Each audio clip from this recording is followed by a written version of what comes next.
ሰላም ጤና ይስጥልኝ ውድ የተራራ ሚዲያ ቤተሰቦች የዕለቱን አጫጭርና ሰበር መረጃዎች ይዘናል። አብራችሁን ቆዩም። ከኦሮሚያ የተፈናቀሉ አማራዎች መሬታቸው ለሚሊሻ ሊሰጥ መሆኑ ተሰምቷል። ከምስራቅ ወለጋ ኪረሙ ወረዳ ተፈናቅለው በወሎ ጃራ መጠለያ የሚገኙ አማራዎች ወደ ቀደመ ይዞታቸው በአካል ተመልሰው ካልገቡም መሬታቸው ለሚሊሻ ለጸጥታ ኃይሎችና ለስራ አጥ ወጣቶች እንደሚታደል ማስጠንቀቂያ እንደርሳቸው ተገልጿል። ተፈናቃዮቹ መሬታቸውን ላለማጣት ሲሉም ከመጠለያ ጣቢያ ሆነው የተከማቸና ዓመታዊ ከፍተኛ ግብር እየከፈሉ መሆናቸውን በመጥቀስ ይህ አዲስ መመሪያ ከፍተኛ የስነ ልቦና ጫና እንደፈጠረባቸውና መንግስት አልጋ ገብቶም አፋጣኝ መፍትሄ እንዲሰጣቸው ጠይቀዋል ሲልም አዲስ ማለዳ ዘግቧል። በጉዳዩ ላይ በአካባቢው አመራሮች መካከል የሐሳብ ክፍፍል መኖሩን የተገለጠም ሲሆን አንዳንዶቹም ግብር እየከፈሉ በመሆኑ ይዞታቸው ሊነካ አይገባም ሲሉም፣ የቀሩት ደግሞ በአካል በቦታው የሌሉ በመሆኑም መሬቱ መተላለፍ አለበት የሚል አቋም ይዘዋል ተብሏል። አዲስ ማለዳም እንደዘገበው ነዋሪዎችን አነጋግሮ መረጃ እንዲደርስ የገለጸም ሲሆን ከአካባቢው የዞንና የወረዳ ኃላፊዎች ምላሽ ለማግኘት የተደረገው ሙከራም አልተሳካም ሲል አስታውቋል። ሌላኛው መረጃ ስናልፍ በትግራይ የወጣ አዋጅ አንድ መንግስት ወደ ፋሽስትነት ካልተቀየረ በቀር አያዋጣውም፣ አፈሳው ደርግን ያስንቃል ሲሉም ጀነራል ገብረ ጻድቃን ተናግረዋል። የነ ደብረ ጽዮን ቡድን በትግራይ ክልል እየተከተሉት ያለው ስልት ሻዕቢያና ደርግን የሚያስንቅ አፈና ነው ያሉም ሲሆን ጀነራል ጻድቃን ባገላለጻቸውም አንዲት ላም የወለደችውን ጥጃ ድንገት ሲሞት ነገር ግን ወተቷን ማለብ ስትፈልግ የሟቿን ጥጃ ቆዳ ገለባ ሞልተህ ለእናት ታሳየዋለህ። ይህ ደግሞ የምታደርገው ላሟ ወተት እንድትሰጥ ነው። ከዚያም በኋላ ታልባታለህ። አርሲ ይባላል፣ ሁሉም ሲያውቀዋል ብለዋል። በትግራይም እየሆነ ያለው ተመሳሳይ ነው። የፖለቲካና የወታደራዊ መሪዎች በወታደራዊ መሪዎች ጫና የቀድሞ ህወሓት ለህዝቡ ያሳዩትና ህዝቡንም ይበዘብዙታል፣ ትግራይንም ያልቧታል፣ አልቧታል ብለዋል።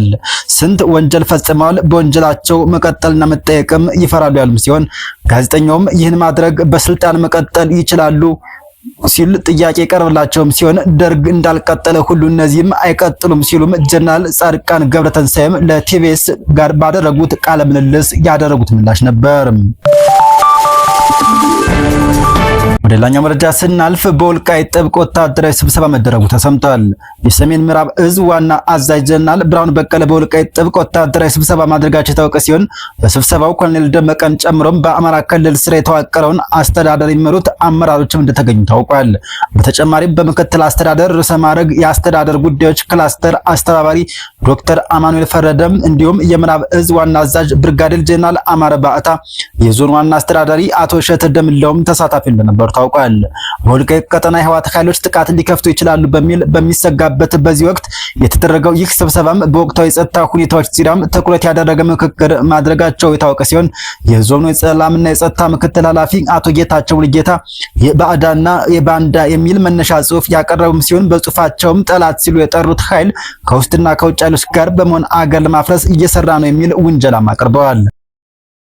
በዚህ ስብሰባ ላይም በአካባቢው ያለው ኃይል ለግዳጅ መዘጋጀቱ ገለጻ የተደረገ ሲሆን ለግዳጅ የተዘጋጀ የፖሊስና የሚሊሻ ጥምር ኃይልም በበቂ ሁኔታ አለ የተባለም ሲሆን በግዳጅ ያሉ የሚሊሻ አባላትም የሰጣቸውን ግዳጅ በአግባቡ እየተወጡ ነው የሚል ምላሽም ተቀርቧል።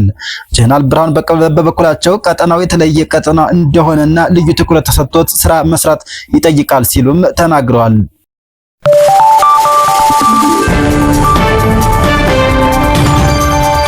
ክርስቲያን ታደለ ተገቢውን የሕክምና አገልግሎት እያገኘ አይደለም ተባለም። የአቶ ክርስቲያን ታደለ መዝገብ የዋናው ክስ ብይን ለሐምሌ 3 የተቀጠረ ሲሆን ማረሚያ ቤቱ በሰብአዊ መብት አያያዝ ላይ ማብራሪያ ሰጥቷል። በሽብር ወንጀል ተጠርጥረው ማረሚያ ቤት የሚገኙት የህዝብ ተወካዮች ምክር ቤት አባል የነበሩት አቶ ክርስቲያን ታደለ፣ የአማራ ክልል ምክር ቤት አባል የነበሩት አቶ ዮሐንስ ቧያሌውና ሌሎች ተከሳሾች ትናንት ሰኔ 16 ቀን 2018 ዓ.ም ፍርድ ቤት መቅረባቸው ታውቋል። ትናንት ይሰማል ተብሎ ይጠበቅ የነበረውም የዋናው ክስ ብይን ለሐምሌ 3 ቀን 2018 ተወላዋጭ ቀጠሮ እንደተሰጠ የታወቀ ሲሆን የፌዴራል ከፍተኛ ፍርድ ቤት ልደታ ምድብ ችሎት ከዚህ ቀደም በሰጠው ትዕዛዝ መሰረት የፌዴራል ማረሚያ ቤት ኃላፊ ምክትል ኮማንደር ጣሰው ይግዛው በችሎቱ ቀርበው ማብራሪያ ሰጥተዋል። ተከሳሾቹም ከዚህ ቀደም ሰኔ 3 ቀን 2018 ዓ.ም ያቀረባቸውን የሰብአዊ መብት አያያዝ፣ የሕክምናና ከቤተሰብ ጋር የመገናኘት ችግሮችን በተመለከተም አብዛኞቹ መፈታታቸውን ኃላፊዎቹም ለችሎቱ አስረድተዋል። ይሁን እንጂ ተከሳሾቹ ችግሮቹ አሁንም እንዳልተቀረፉም ለችሎቱ አመልክተዋል። በተለይም ከቤተሰብ ጋር ለመገናኘት መቸገራቸውን፣ በጤና እክል ምክንያት ከቤት የሚያመጣላቸውን ምግብ ፍተሻው ከመጠን በላይ በመሆኑም እንደሚበላሽ ተናግረዋል። ተገቢውን የሕክምና አገልግሎትም እያገኙ አይደለም ተብሏል። የግራ ቀኙን ክርክር የመረመረው ፍርድ ቤት የቀረቡት የአያያዝ አቤቱታዎች ከማረሚያ ቤቱ አቅም በላይ እንዳልሆኑ መጥቀስ በአፋጣኝ መፍትሄ እንዲሰጣቸውና የተጠርጣሪዎችን ሰብአዊ መብት እንዲከበርም ትዕዛዝ አስተላልፏል።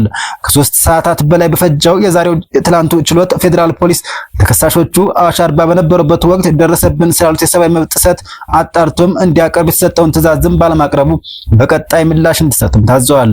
ፍርድ ቤቱም በዚህ የአያያዝ አቤቱታ ላይ ብይን ለመስጠትም ለሰኔ 22 ቀን 2018 ዓ.ም ተለዋጭ ቀጠሮ መስጠቱ ታውቋል።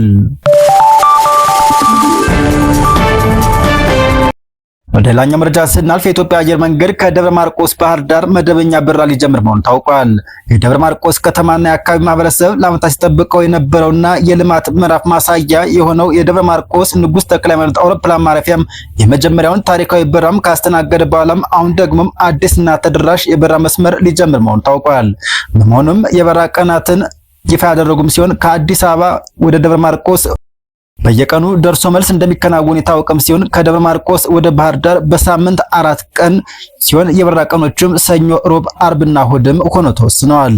ከባህር ዳር ወደ ደብረ ማርቆስ ደግሞም በሳምንት 3 ቀን የበረራ ቀን ማክሰኞ፣ ሐሙስና ቅዳሜ መሆኑን ያሳወቀም ሲሆን ከሚቀጥለው አርብ ማለትም ከሰኔ 19 2018 ዓ.ም ጀምሮም አገልግሎቱም ክፍት እንደሚሆን ታውቋል።